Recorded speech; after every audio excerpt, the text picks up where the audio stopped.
और राजधानी रांची से हमारे सहयोगी राकेश जी से सीधे जुड़ेंगे और वो उनसे बातचीत करेंगे।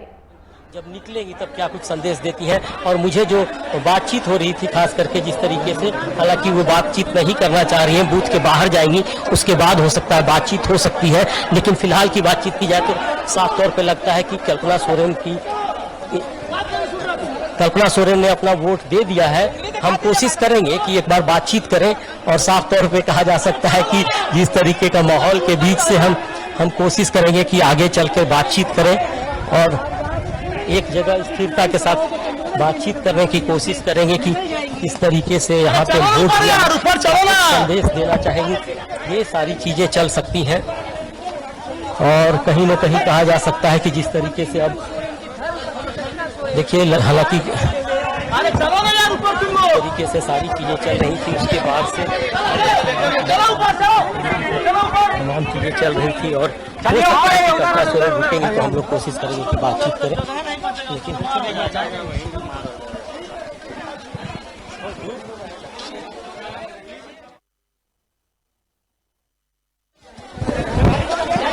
आराम से नहीं देगी बात।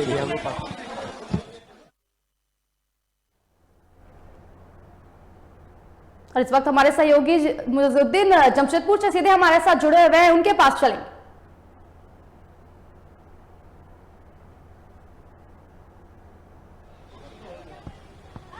मुइजुद्दीन, आज जमशेदपुर में छठे चरण का मतदान हो रहा है और सीधा मुकाबला जो है बीजेपी उम्मीदवार विद्युत वरण महतो और झारखंड मुक्ति मोर्चा के उम्मीदवार समीर मोहंती के बीच देखने को मिल रहा है। ऐसा कहा जा रहा था कि 2019 के लोकसभा चुनाव में दोनों नेता साथ साथ थे और 5 साल के बाद सजे चुनावी रण में ये दोनों दोस्त एक दूसरे के दुश्मन बनकर सामने खड़े हुए हैं।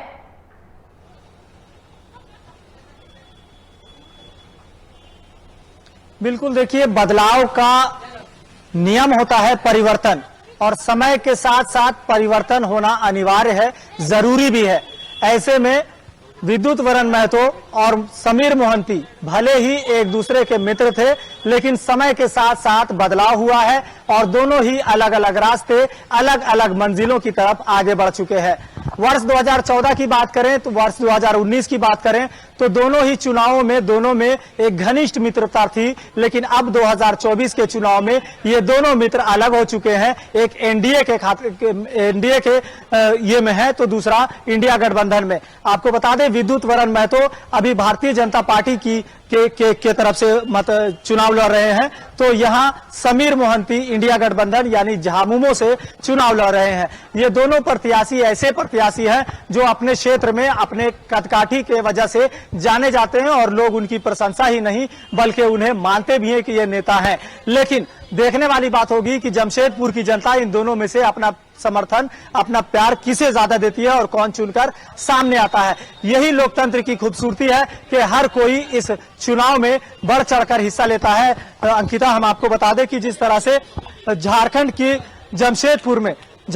जमशेदपुर में जिस तरह से चुनाव को लेकर के लोगों में सक्रियता है, मतदाताओं में सक्रियता है, ये अपने आप में इस बात को प्रमाणित कर रहा है कि कहीं ना कहीं इस चुनाव में जिस तरह से लोग अपनी भागीदारी सुनिश्चित कर रहे हैं, ये तय है कि लोग एक बदलाव भी जरूर चाहते हैं और अपने आप के साथ साथ क्षेत्र का विकास भी चाहते हैं।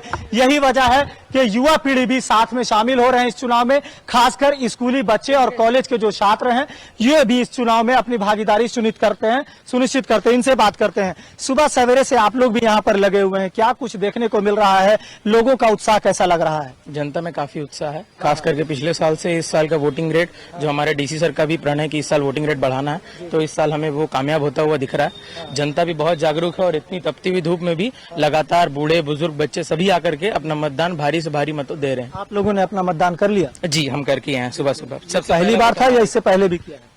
नहीं, पहली बार था। पहली बार था। इससे पहले कभी आपको लगा था कि वोट करना चाहिए, जरूरी है? जी जी।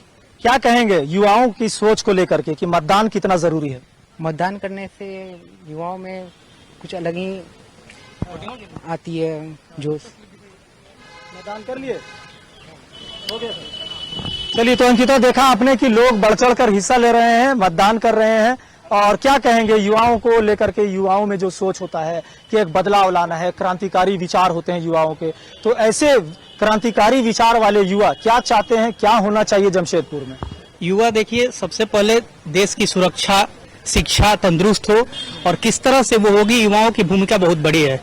आज युवा स्वामी विवेकानंद जी को प्रेरणा मानते हुए इस देश में आगे बढ़ रहे हैं और देश को किस तरह से तरक्की के राह पर आगे ले जाएं उसके लिए चिंतित रहते हैं और उस तरह से मतदान में अपना भूमिका निभाते हैं ताकि देश में एक ऐसी सरकार आए जो देश को सुरक्षित रखे, देश में हर तरह से शिक्षा का व्यवस्था तंदुरुस्त हो, इंफ्रास्ट्रक्चर डेवलप हो, ऐसी युवाओं की सोच है। अंकिता, सुना आपने तो जिस तरह से पुरुष महिला ही नहीं बल्कि युवा भी अब देश के विकास के लिए, देश को गढ़ने के लिए अपना मतदान करना जरूरी बता रहे हैं और हर कोई यही जानता है कि हमारा मतदान हमारे देश के लिए कितना महत्वपूर्ण है, क्योंकि एक मतदान से सरकार बन भी सकती है और सरकार बिगड़ भी सकती है। अंकिता, वहां पर जमशेदपुर के लोकसभा जो क्षेत्र है उसमें 6 विधानसभाएं हैं और जिसमें इंडिया गठबंधन का जो दबदबा है वो ज्यादा देखने को मिल रहा है। तो क्या लगता है कि 2024 में भारतीय जनता पार्टी कितना टक्कर दे पाएगी?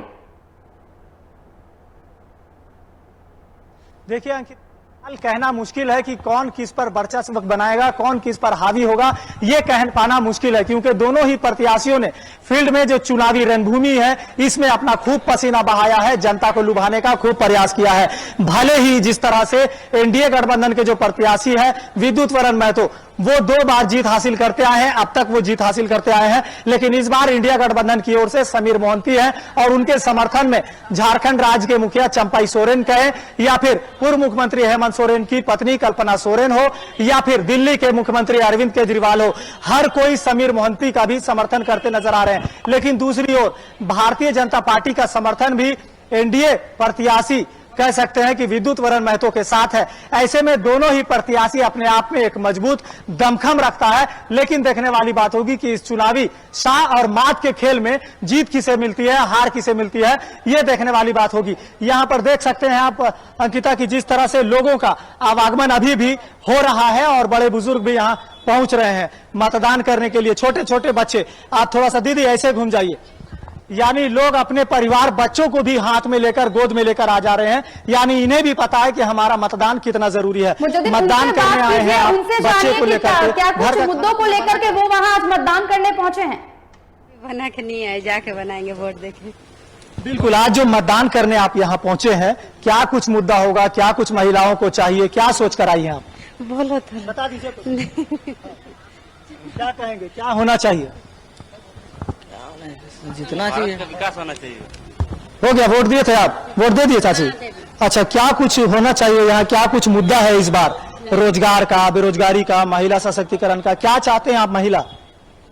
हम लोग रोजगार चाहते हैं। रोजगार चाहते हैं। हाँ महिलाओं की सुरक्षा नहीं चाहते? हाँ। आगे भी हम बात करेंगे, आगे भी कुछ लोग आ रही हैं, इन लोगों से बात करेंगे। इस बार का क्या मुद्दा होना चाहिए सर? भारत का विकास, शिक्षा, महिला का सुरक्षा और मोदी बीजेपी को हम लोग को चाहिए। खैर जो भी हो, तो झारखंड के लोगों का यही कहना है कि शिक्षा, चिकित्सा, रोजगार, इन तमाम मुद्दों पर इस तरह से यहाँ के लोगों ने मतदान किया है और यही इनका कहना है कि हम देश के विकास में कैसे अपनी भागीदारी सुनिश्चित करें, ये हमारे लिए सबसे महत्वपूर्ण है। लेकिन हम फिर से एक बार अपने सहयोगी सुमित के साथ जुड़ना चाहेंगे कि सुमित, जिस तरह से झारखंड में अब तक तमाम चीजें लगातार बनी रही है, चाहे वो रोजगार हो, नियुक्ति हो, इन तमाम चीजों की बात हो, स्थानीय नियोजन नीति हो, तमाम चीजें आधार पर लटकी हुई है, क्या अब इन मुद्दों पर बातचीत होगी लगता है? देखिए, आपको अगर 2019 से लेकर के सन 2024 की बात करें तो केंद्र में अलग सरकार थी और राज्य में अलग सरकार चलती आ रही है। अभी 4.5 साल लगभग हो गया है।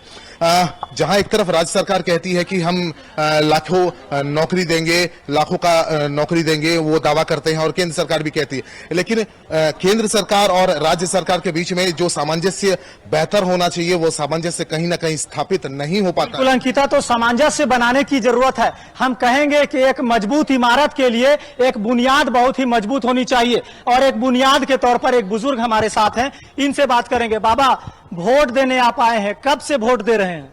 हम 13 साल से। 13 साल से। इस बार क्या मुद्दा होना चाहिए, क्या होना चाहिए? ये पलटी होना चाहिए। हाँ। पलटी। अच्छा, क्या मुद्दा होना चाहिए, क्या होना चाहिए विकास के नाम पर? पढ़ाई लिखाई, बस रोजगार, पढ़ाई लिखाई, ये मेन मुद्दा है। तो बुजुर्गों का भी यही कहना है अंकिता, रोजगार, पढ़ाई लिखाई यानी शिक्षा, चिकित्सा, इन तमाम चीजों की जो कमियां हैं इसे दूर करने की जरूरत है। आगे फिर से हम एक बार फिर से जुड़ेंगे अपने सहयोगी के साथ। सुमित, आप कुछ बता रहे थे। जी, मैं कह रहा था कि जो केंद्र सरकार और राज्य सरकार के बीच में जो सामंजस्य बेहतर होना चाहिए, वो सामंजस्य कहीं ना कहीं बेहतर नहीं हुआ है। चूंकि आप राज्य के मंत्रियों से अगर बातचीत करें, राज्य के विधायकों से बातचीत करें, तो लगातार वो इसी बात को दोहराते हैं कि हम तो योजनाएं लाते हैं लेकिन केंद्र सरकार उसे सफल नहीं होने देती। तो कहीं ना कहीं अगर दोनों अलग अलग सरकारें हैं तो उसका एक परिफल देखने को जो है, रोजगार की हो, विकास की हो, कई सारे केंद्र की योजनाएं जो राज्य में आती है कभी कभी वो भी पूर्णतः धरातल पर नहीं उतरती है। दूसरी बात अगर राज्य सरकार की योजनाएं, तो विगत 4.5 वर्षों में राज्य सरकार ने योजनाएं तो कई लाई है लेकिन वो पूर्ण रूप से धरातल पर अभी तक नहीं नजर आई है। हालांकि कुछ एक आध योजनाएं आपको नजर आएंगी लेकिन धरातल पर अगर हकीकत में बात करें तो पूर्ण रूप से अभी तक सभी योजनाएं नजर नहीं आ रही। बिल्कुल अंकिता, तो झारखंड राज्य के गठन करीब 23 से 24 वर्ष हो गए लेकिन आज भी यहाँ की बुनियादी सुविधाएं कहीं ना कहीं लाल कागजों में, लाल फाइल में ही सिमट कर रह गई। यही वजह है कि आज भी यहाँ के लोग, यहाँ के युवा तमाम चीजें जो है, सुख सुविधाएं हैं वो चाहते हैं। लेकिन जमशेदपुर में जो दिव्यांगों के लिए जो सुख सुविधा बनाई गई है वो भी बहुत महत्वपूर्ण है और सराहनीय है और इन्हें व्हीलचेयर के माध्यम से या भी जो इनको इक्विपमेंट दिया जाता है इसके माध्यम से ये मतदान करने आए हैं, यानी ये भी समझ रहे हैं कि मतदान कितना जरूरी है। बाबा, वोट करने आए हैं आप व्हीलचेयर में, मतदान वोट करना कितना जरूरी होता है? देखिए, पहले छाया में जाने दे तब बात मत कीजिए। आइए।